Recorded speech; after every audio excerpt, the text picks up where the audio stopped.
Hey guys, welcome.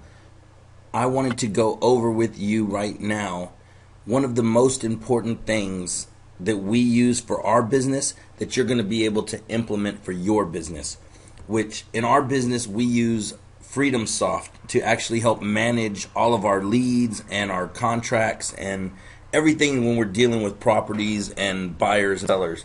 So I just want to give you a quick rundown on this. So let's get to it and go through this so you can see how it's working for us and how you can use it for yourself.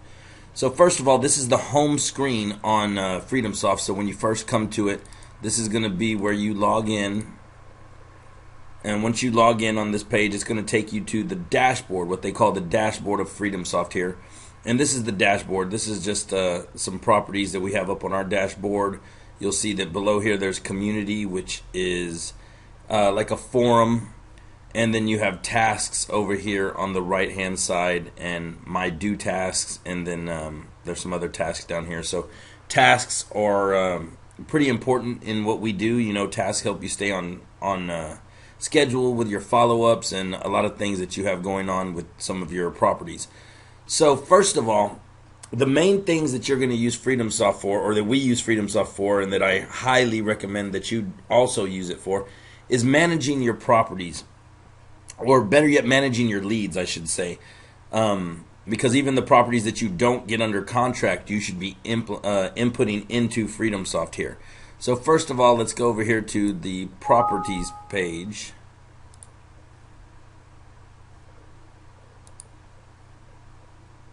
So we'll go over to properties here. This is just any property that gets added into your Freedomsoft. So you'll be able to see all your properties listed on the properties page. But let's say you're getting a new property in. So you go to add property. Let's say it's 123 Main.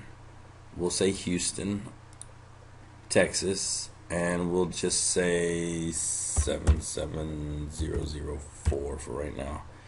I do not, this may or may not be a real address, but I'm just doing this to show you how to add a property in here so it'll be in your database. These are the only questions it asks you to start out, and then you will have what's here called a property details page. So the first few questions that they ask you, the address, the the city and the zip code, is just to create what's called here the property details page. Once you get to this page, now you can add more information, but your property will be already saved if you just finish the first part. So here you can see it says what kind of deal type, auction, buy and hold, lease option. Most of ours are wholesale. Wholesale or rehab, so you can either click whichever one that best suits your needs or best suits what you're dealing with in that situation. The source. Now, the source is one of the most important things to me to track. So whenever you're putting in your lead, I like to make sure that myself or anybody that's working for us or working with us or taking our calls or anything like that is making sure they put where the source of the lead came from. Because this is going to help you determine if you want to continue that type of marketing or at least see your relevancy of that marketing, how it's doing for you. So let's just say this one was a bandit sign. Most of ours are not listed with realtors, but there is an option here for you to select yes or no for listed with a realtor. If you do select yes, a whole nother group of questions will actually come up, so you can put the agent's email, agent's name, and the MLS number and stuff. But let's just assume that this one is not listed because most of the ones we deal with are not listed. Status up here in the top right hand corner, you will see it says new, follow-up, contract pending. This just kind of depends on where you're at in the deal. So if you've already contacted them, you can put it as a follow-up. Or if it's, if you haven't been able to get a hold of them and you still just keep it as a new. Or if you got it under contract and you have a purchase contract on it and you're waiting to assign it to somebody, you can put it under contract or contract pending, under contract for if you have it under contract. And then if you have an assignment contract pending, waiting to close, you can use contract pending. And you can get creative with that. Most of the time, if you have it under contract, or your sales team knows, or your sales manager. Like we have a sales manager, so she keeps track of all that. The notes. This is an awesome place to keep the notes of anything that's going on with the property. So when you log into your property details page, you can just see what's going on at a quick glance. Like, I made them an offer on the 5th, and they're talking to their brother and sister from Arkansas to give me an answer or something like that. So you know exactly what's going on there. And this comes in really handy, especially if you have a virtual assistant who is helping you enter in your leads and helping you manage your properties and your leads and everything. So she could add that in there, or he could add that in there, and you may not even know, but you come in here to check up just to see what your team is doing, and you can see the notes. Oh, they talked to him on the 5th, and they're supposed to be receiving the contract back from the sister on the 7th, or whatever the case may be. So that's an awesome place to put all that information. Even if you have a bigger team, like an acquisition team, a virtual assistant, and a sales team, everybody, if you have a Freedomsoft account, you can set other people up with multiple logins, like your team. So you can have your acquisition people log in, your sales people, and so on and so on. And everybody gets a glance at that and can tell what's going on. If they need to know, they just log in, check the property details page on that house or that property, and they can see exactly what's going on and where it's at. This right here says add contact. This is the contact spot for, say you have a seller. So you can put their first name, their last name, their email, phone number, and fax, and then you just hit this little check mark to save it. And that would be where you save all the contact information for your sellers. This one right below it, you can actually say you have two sellers, like a husband and wife or something. You can add, by clicking this other one, you can add another add contact once you fill this one out. The first one out, you can hit this little plus symbol and add another contact once you've saved the first one. And then right below that, you will see it says you have no buyers associated with this property. But once we have a buyer for the property, you can put their information in this section too. And it's just like the first one, except it's for the buyers. You just have your buyer's first name, your buyer's last name, buyer's email, phone number, and fax, etc. And if there's more than one buyer, you can add them too. So this comes in very handy because if you're like myself and you are running your team and say you go out of town, I had a case where I went out of town one time and I was in Atlanta and I needed to get some information about a property and find out where we were. Or even if you just want to check on your team and see where everybody stands on certain properties, you can log in and go, from deal to deal and check your notes and your buyer and seller contact information. And you can be able to access all that from anywhere. So in my case, I could get in here and check the notes and it says, oh, we're talking to the seller or the buyer and they're going to be back in town in 2 weeks and we're going to be able to close. So I could be able to check that in the notes. I could see exactly who the buyer is by checking the buyer contact information and seeing who the seller is with the seller contact information. So that just comes in very handy, being able to keep everything in one spot. And there's going to be some other things you can keep in this spot too that I'm going to get to here shortly. So that is just one of the features that I really, really like, is everything being very centrally located and being able to access everything from anywhere you're at. The property type, obviously, most of the ones we deal with are single family, but you can see on the drop-down menu there's multifamily, commercial, townhouse, condos, and land and modular homes. Most of our deals are going to be single family, or we deal with single families, some small multifamily. As far as our acquisitions team for, this is mostly aimed at single family for what we're talking about right now. The occupancy, this is another drop down menu. This is just, the owner lives there, a tenant lives there, or the house is vacant. So let's just assume it's vacant. A lot of the ones we deal with are vacant. Beds, very simple, say it's a 3-bedroom, 1-bath with a 1-car garage. The living area, you can get this information most of the time off of the CAD value or off of the CAD, the County Appraisal District. So let's just say this one's 1,500. And we'll say the lot size is 6,000. So construction, this is just block or frame or brick. What I consider block is like pier and beam. In Texas where we're at, we call it pier and beam.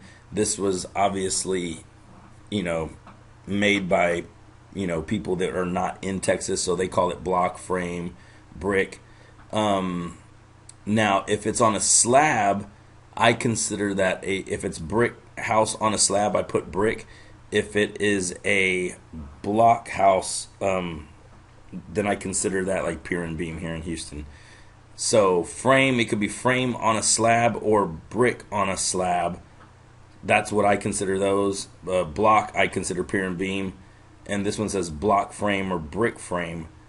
That's just like if it has both. If it has a brick facade and, say the back end of the house is frame and it just has like bricks across the front end of the house or something, or, for curb appeal. I've seen it where some people have added bricks like that. Features. If you mouse over some of these little sections here, like this one kind of, gives you a way to answer the question. It says, are there any special features? Pool, basement, AC, etc. So if there's a pool, then you can put that here in the special or in the features, or anything that you find pertinent to this property here that might not be a normality, anything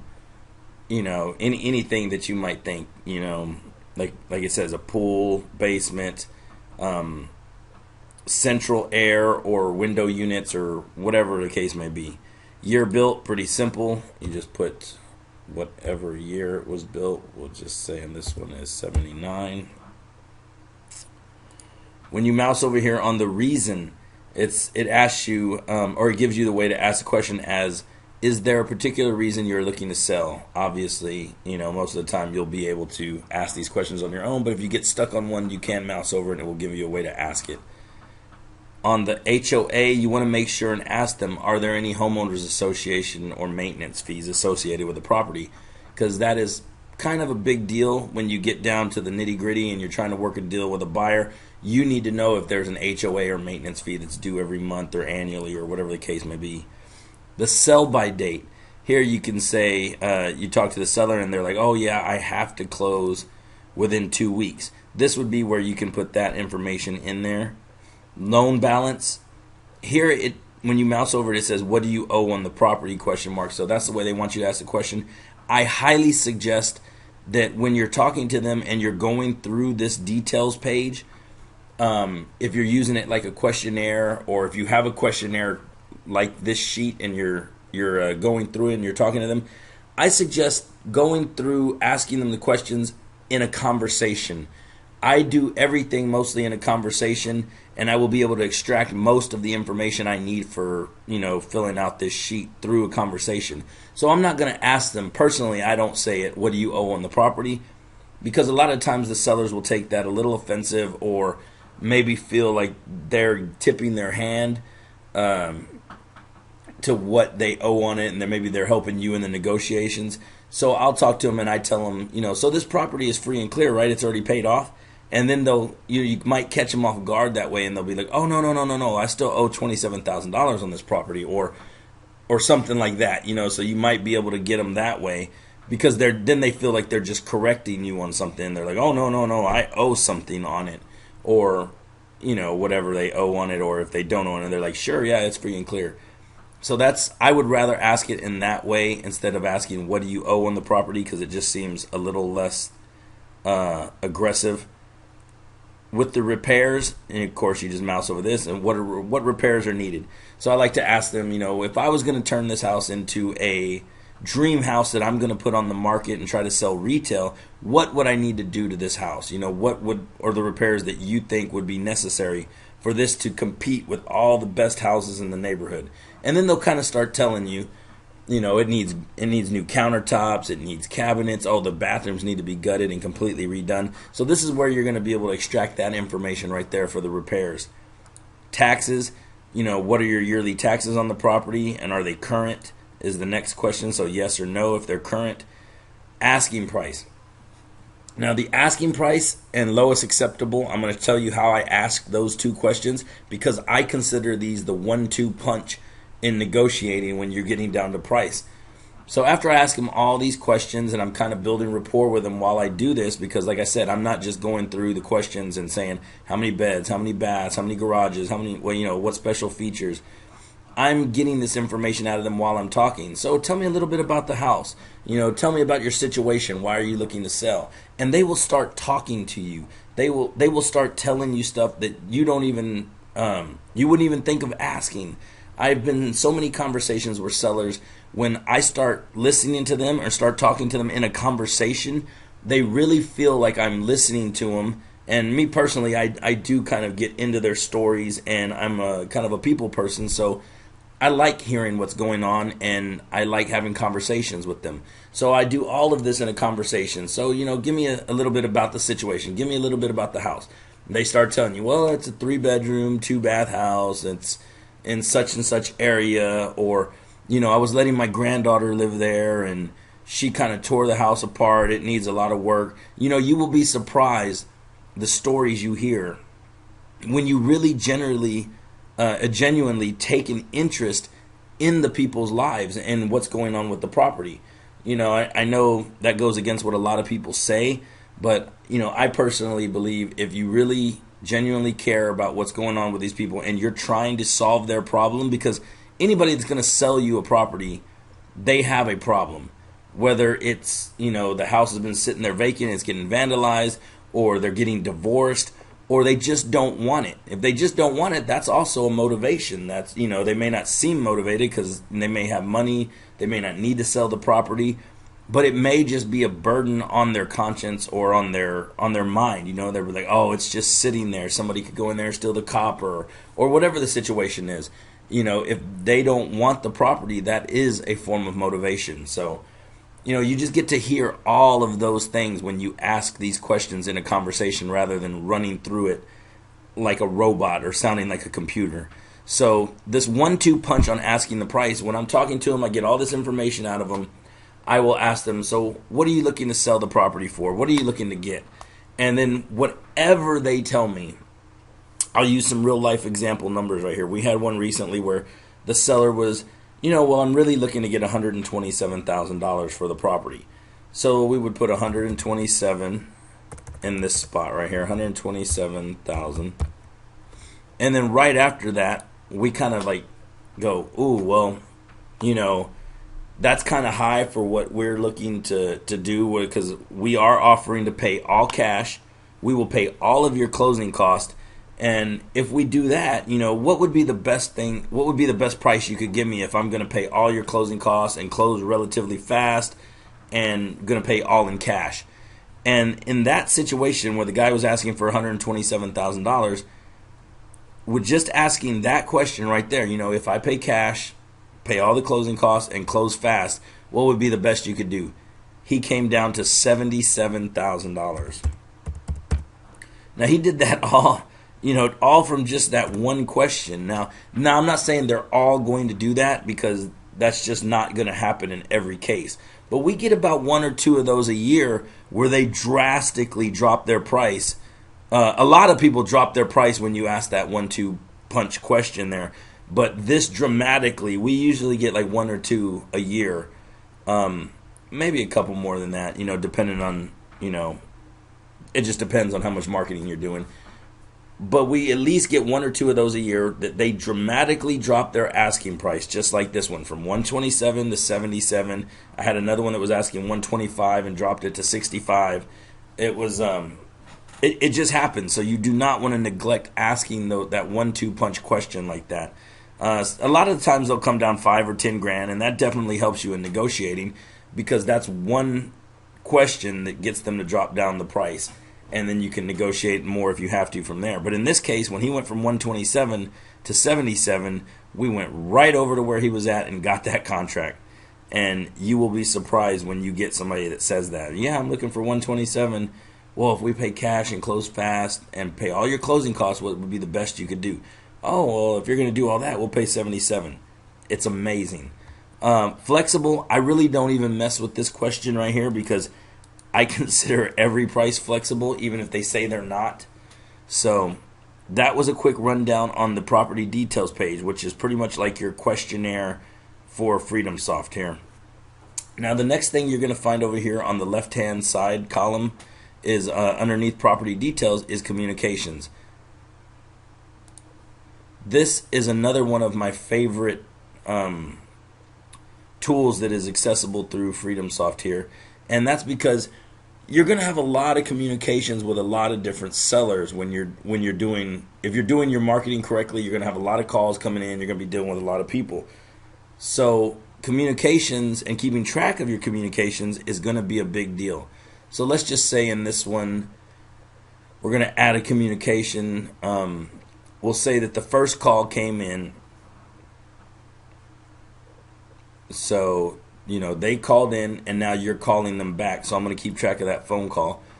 So I click the little telephone on the top there, put the contact, we'll just say his name is Joe. His number.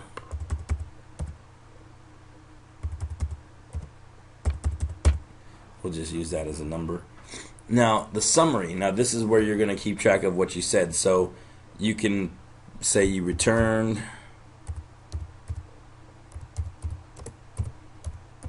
You can say you returned his call, or in whatever else happened in the conversation. So say you returned the person's call and he was asking 127, and that, because let's just say that's the guy who went down to 77 when you asked him the 1-2 punch question, or your virtual assistant or whoever you have answering the phones asked that question or doing the negotiating with him.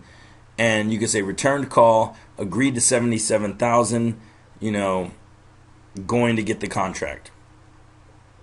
And he said, come pick it up from his place of business or his home or wherever he's at.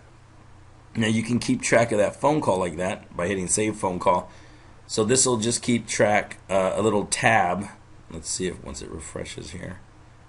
And there you can see, so it says Joe, and has a little phone next to it, and it says return call because that's what I wrote. So it would have your notes. Once you click on this, you could click on it and open it up, and it'll tell you everything that you put in there. So now let's say that we're in the middle of this deal now. We've got the contract. That was the phone call where we got it. Now we need to add another communication. And in this case, let's say that we sent him we'll send him an email. Actually, let's say he returned an email. So we'll go to note, because I like to keep returned emails, because you can send emails out through Freedomsoft, but they will respond, and the emails will go to your regular email. So whatever email account you have associated with Freedomsoft, that's where the return email is going to go. So let's say they wrote back. So whatever they said, say they said, X here, we're ready for closing, or whatever the case may be. So now you're going to copy from your email and paste in this box whatever their response was. And it's marked as a note, so now you can save that note. So now you'll see, okay, we have the note saved, it saves the date, the phone call saves the date. And you can see how this would greatly help keep track of all your communications, because everything is right here.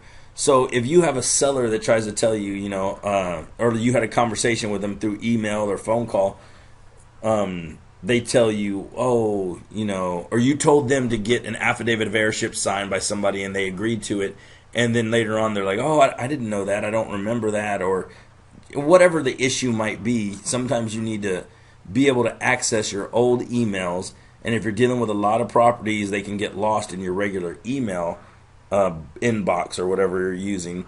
But in this case, it's attached to the property. So if you need to find any emails or communications about this property with that seller, you log on to your property details page about that property and come to your communications. And that's one of the main things I love about this, is keeping track of your communications all in one spot with all of the details about the property on the property details page. So let's move on. So the rest of that is pretty self-explanatory. You can also send a fax out of here. Actually, let me show you that, because that's a pretty cool little tool here too. The fax right here. You can select the name of the person you're sending to, then you put their fax number in this spot, and you can attach whatever document you need to attach. You just have it on your computer, and you can upload it right here and attach it. And then you can send the fax. You don't need to hook into a phone line or anything like that. You just can send a fax straight out of Freedomsoft, and I find that very awesome too. Let me see if I'm missing any of the communications. I know there's the phone, email. Obviously, you can send an email to them from here, and it'll save it in your communications. And then, like I said, when they return the email, I save it as a note. And then, like I just showed you right now, you can send a fax straight out of here, or you can keep a tab on your phone call that you had with them.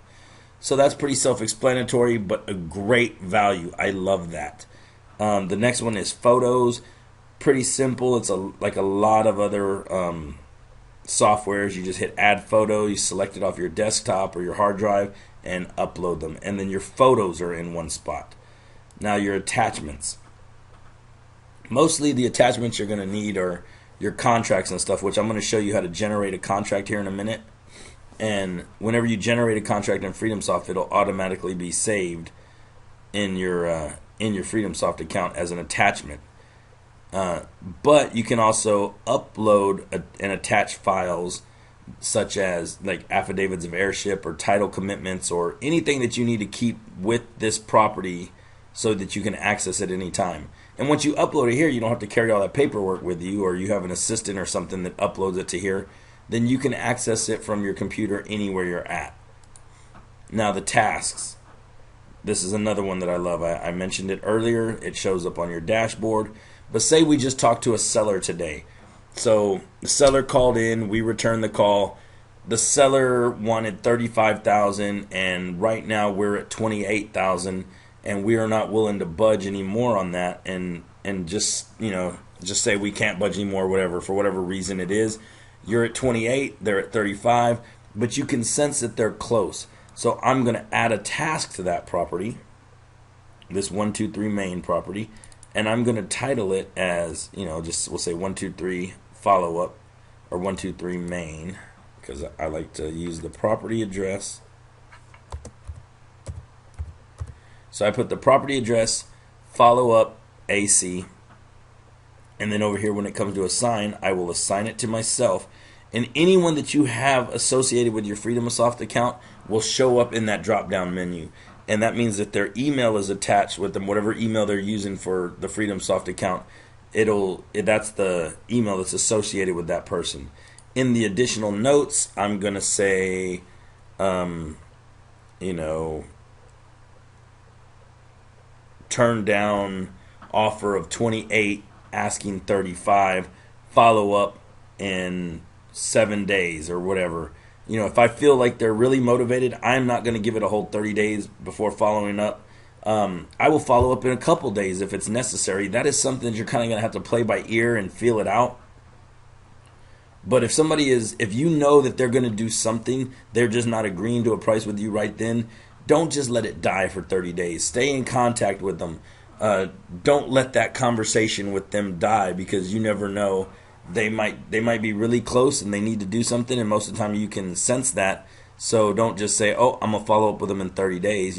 Call them back in a couple days. Stay relevant in their mind. Stay building rapport with them and just saying, hey, just wanted to check with you, see how things were going, if you need any help with anything, because I'm still here. I'm still interested in the property. I know we're a little bit off. And then they may negotiate more with you at that point. So that's where your notes are going to go, and you keep detailed notes about what happened in the last phone call and the due date here. So you're going to select a date, so you can select any date, and then add a time. Now, we do a lot of volume on these deals. So what I suggest, if you're doing a lot of marketing, this is your full-time business, and you're getting a lot of calls, so you're having, once you start doing this for a few months, if you're getting a lot of calls every day and you're talking to people every day, 30 days from every day, you're going to have calls that you need to follow up on, or, whatever, or 7 days or 10 days, whatever you set it for. Once you get going, you're pretty much going to have follow-ups that pop up every day that you're going to need to deal with because you're doing it as a business. So I set all of mine for 10. Let me change this to zeros. So this would be 10 a.m. So every task that I need to follow up on this date, or at any date, I put it 10 a.m. So what it does is it will send you a reminder email, and it will come up on the front page on the dashboard of Freedomsoft. So that way, when you log in every day, it's follow AC follow up, AC follow up, AC follow up, or whatever your name obviously, but whatever you have to do that day, it all comes up at the same time every day, and I'll get emails all at the same time. Because what I'm trying to do is keep it all in, say I have an hour or 2 hours set to make my follow-up calls, and I'm going to make my follow-up calls at 10 a.m. every day. I can set this reminder actually to come in 30 minutes before 10 a.m. So at 9:30 a.m. and I have 5 follow-ups, I'm going to get 5 emails about these properties that I need to follow up with. And then I would just save it, and it would save that task, and it would do that. It would send me the email at 9:30 on that date, and I would be ready for 10 a.m. when I'm making all my follow-up calls. And it also comes up on the dashboard, like I was saying. But that way you can just go from one call to the next, because you never know how long they're going to take, and then you start knocking out as many of your follow-ups as you can. I love that. That right there, that task tool has made a lot of money for me because of deals that I might not have followed up with. Because one of the hardest things when I was starting my business was to keep track of what I needed to follow up with, because I was totally all paper then. Now, like, Freedomsoft has allowed me to be very, very paperless. I can run pretty much everything out of Freedomsoft without having to have a lot of papers. Like, I keep my original contracts in a file and my assignments and stuff like that just for the original signatures, and then title commitments, stuff like that. I have my team keep all that in the same folder, but I can do pretty much everything paperless through Freedomsoft. So adding the task thing, like I said, when I first started, it was a lot of paper, so it was hard for me to go through and say, oh, which deal am I supposed to follow up on today? Because I didn't have files. I just had a stack of paper. I was very unorganized, and this has helped me get super organized and super efficient at following up. So I set those tasks, and I teach my team to set those tasks so they can follow up with the sellers on a much more organized level and know who they're dealing with. And that's pretty much of the stuff that I use on Freedomsoft. That's the main thing. There is a comparable sales part here, but we mostly use the MLS for our comps because they are more accurate. You can run quick comps on this comparable sales here on Freedomsoft, but we have access to the MLS in the area that we're doing properties, so that's where we get our comps from. So, I hope that was helpful. I hope you can get in there and get some of this stuff going, as far as the details page and keeping track of your communications, photos, attachments, and tasks. So I'm going to quickly show you how to generate a contract through Freedomsoft because, I keep saying this is one of my favorite parts or favorite tools from Freedomsoft, but there are multiple parts that I really love that really, really help me make my business super efficient. And the communications, the attachments, the photos, all of that is awesome. But this part right here, generating a contract and being able to email it or fax it or print it out straight from Freedomsoft, I loved it. I love it. I love it. I love it. I don't even know what else I could say about it. So let's just run through this so you can see how awesome it is. With this drop-down menu right here on the right-hand side, the little square next to the Save Property button, you click that, and it gives you a little drop-down menu of adding to the whiteboard, printing the lead sheet out, or outsourcing it. But Generate Document is what we're looking for. So we're going to click on that, and it's going to pull up all the ones with the little green dots are ones that Freedomsoft already had, in here as defaults. They already had contracts and stuff for you in here. Us personally, we uploaded a lot of contracts we use for Cityscape for different things that we do, because we have a Trek contract that's for REO offers, and it has $1,000 proof of earnest money and a copy of a check and stuff. So we have it set for $1,000, $300, $500, and then we have regular Trek contracts with $1,000, $300, $500. You don't need to get into that much detail right now. The contract that we do use most of the time is down here, and we call it the Cityscape one-page purchase contract preferred. And all that is our one-page contract, and we uploaded it ourselves. So you can actually upload it yourself too, or upload your one-page contract or whatever contract you prefer to use, or you can use the one-page or two-page purchase contract that Freedomsoft has in there for you. So what I'm going to run you through right now is the one-page purchase contract preferred that we use most of the time in our day-to-day business. So I select it, and then I will hit next step.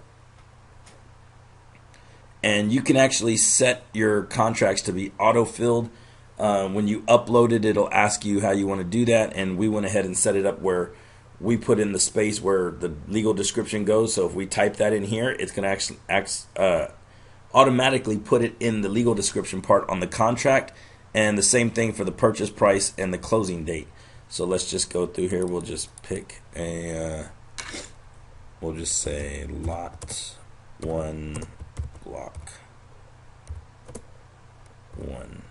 So lot 1, block 1, purchase price $22,000, and closing date we'll just set for today happens to be April 28th, so we'll set it for May 28th. And then we'll hit next step. And there it goes. It generated the contract. See, it has the undersigned Cityscape Investments as the buyer and or signs offers to purchase from. And then here we can actually type in the seller's name. So Joe or whatever the name is. And then on the next line it says real estate known as 123 Main Street. In the county of, in our case, would be Harris. So there's Harris. And then it put in our total purchase price right here, $22,000. It put the date that we want to close on. And it automatically, you can set it up to have your auto signature and your email and everything put in there. As you can see, it's in there. So when I save this, I will save it as 123 Main. And then over here, the complete is the save part. So it's complete. I'm saving it. And now I have generated a contract. You can set it up the same way if you have a one-page contract or any contract you use, to where you only put in a couple of pertinent information pieces and then fill in, the names that you're missing or everything of your seller, so you can just do that really fast. And so now it is generating. I give it about 10 seconds and then hit refresh, and then it'll be ready, because it'll just keep saying generating. You have to hit refresh after about 10-15 seconds and it will be ready to go. So here you can see it says 123 Main Street. This is actually under attachments. When you save that contract after generating it through the document generator, it will shoot you right over to attachments, and this is your contract attachment. And then right here you can view it, and I don't know why it's not viewing, but let's see. Open with Adobe. Okay, because it uses Adobe to open it. There, you can see the contract that we filled out. Cityscape, Joe, 123 Main, 22,000. Looks great. So I'm going to go ahead and close that and go back to my Freedomsoft. So there, you can view the contract, and that would be where you print it. Also, you have the option there of printing that, or you can email it to somebody straight out of Freedomsoft. As long as you have an internet connection. I've done so many of these from Starbucks and Cafe Express that it is not even funny. I have made so much money just sitting at Starbucks generating contracts. So here you would put the email of who you're emailing it to.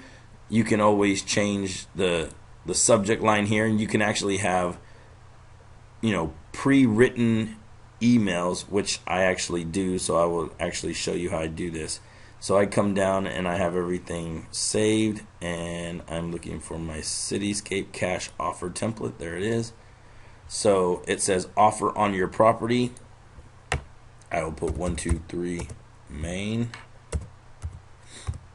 because whenever you're doing a lot of this, and if this is your business full time, and you just send out a whole bunch of emails that say offer on your property or whatever the pre-generated subject line that you have set to be on there is, you're going to get a bunch of emails that respond, and they're all going to say offer on your property, and you're not going to know which one is which. So I put the property address in the title. So offer on your property, 123 Main.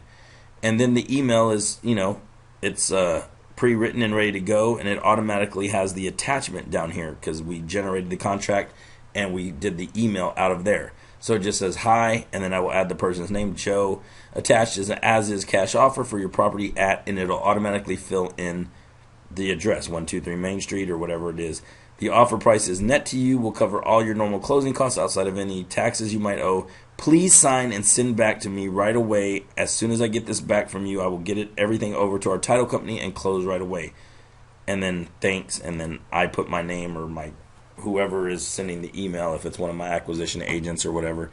But I have this all pre-written. I just have to fill in the name and my name at the end, and that's it. And then it already has the contract attached to it, and I can hit send email, and it will have sent it right out of Freedomsoft. So that is an awesome tool. Like I was saying before, it's one of my favorite. And fax is pretty much the same thing. It automatically attaches it to it. There at the bottom, you can see that. You just put the person's name and their fax number and send fax, and you're done. So you can, and you don't have to connect to a phone line for that. Like I did a lot of those out of Starbucks too, without having to connect to any phone line, just doing it straight out of Freedomsoft. You can email it, you can fax it, or you can view it and print it and take it with you. So that is an amazing tool. I hope you learn to use that. If you have any trouble with it, just go through and keep playing with it till you get it right. Watch this video over again on how to generate it if that's what your issue is. But use it. You know, the name of this game is getting out as many contract offers as possible. The more contract offers that you have out there in the air or in the universe or whatever you want to call it out there that you've made, the more opportunities you have for them to sign those contracts and return them to you and get a deal and then get a buyer and then get a check, which is what we're all doing this for.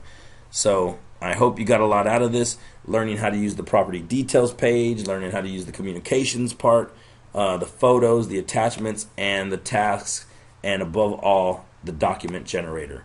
So get out there, start doing some deals, and I'll talk to you next time on the next video. Thanks, guys.